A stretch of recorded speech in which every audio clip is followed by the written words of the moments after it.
Welcome to this explainer. Today, we're diving deep into one of India's most baffling, complex, and frankly, longest-running true crime cases. We're not just talking about your standard mystery here. No. What we're looking at is a massive system failure, agonizing delays, and an absolutely grueling fight for the truth. We're talking about the Sister Abhaya case. So let's unpack exactly how an investigation can go completely off the rails and how the truth somehow still managed to claw its way to the surface. 28. Let that number sink in for a second. 28 years. That's the staggering amount of time it took for justice to finally be served in this case. I mean, nearly 3 decades of agonizing waiting, of unanswered questions, of pure grief. You know, in the criminal justice world, a delay of this magnitude, it totally alters the DNA of a case. It really sets the stage for the massive stakes we're dealing with today. And it immediately makes you wonder, how on earth does a case sit unresolved for almost 30 years?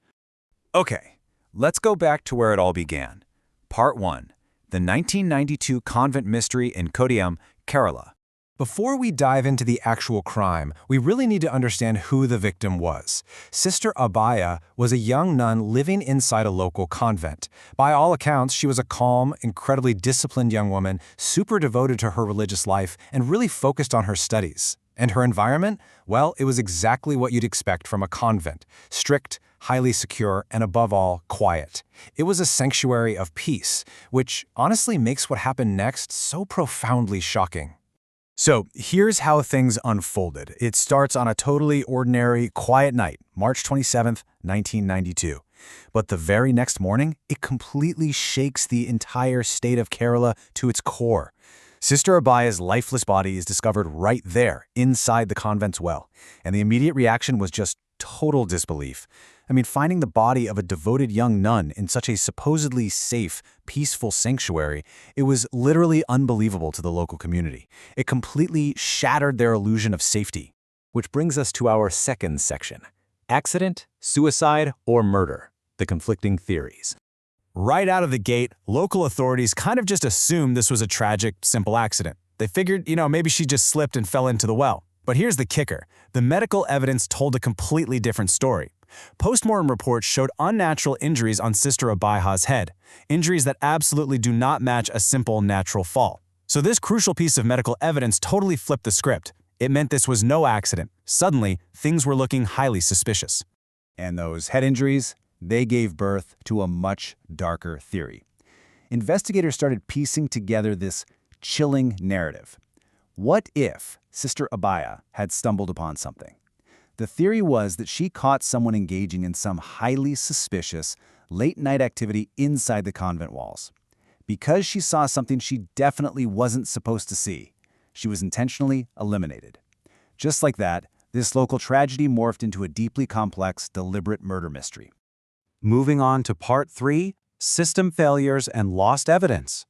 Now you might be asking, how did the killers walk free for almost 3 decades?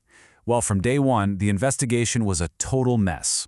Crucial evidence was handled so poorly, and preserving the crime scene, practically non-existent. Instead of aggressively hunting for facts, the official angle was wildly flip-flopping. Was it an accident, suicide, murder?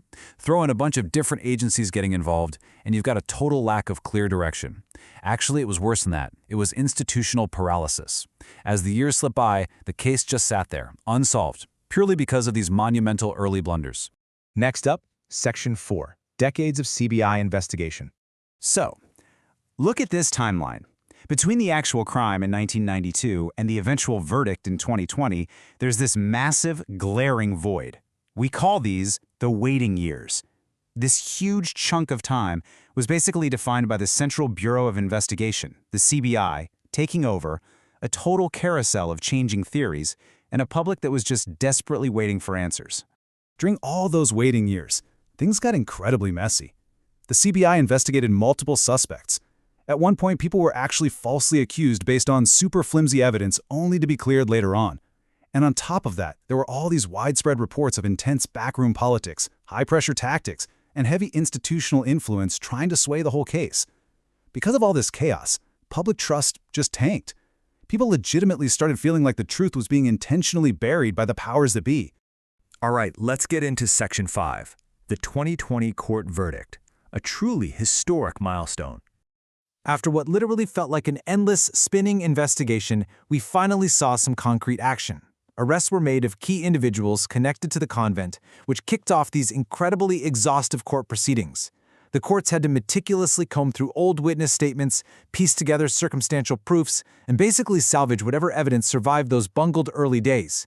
Finally, in 2020, the court dropped a historic verdict. It was a super rare moment where justice, even though it was delayed by almost 30 years, was actually served. Which leads us to our final section, the cost of delayed justice and the lessons we need to learn. So what do we actually take away from all this?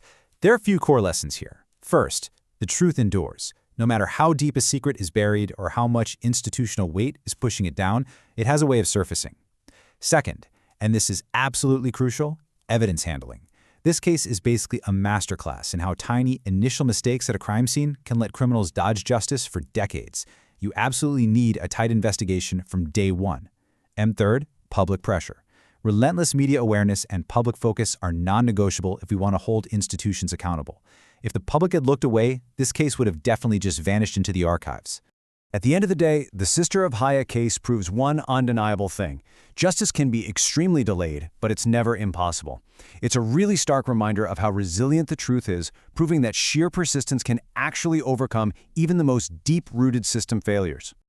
But, while the legal system did eventually find its answer, the human cost of all this, it's still there. So I want to leave you with this final, somewhat haunting question to chew on. If justice is finally delivered after 28 long years, can the pain ever truly heal? Just take a second to think about that. Thank you so much for joining me on this explainer today.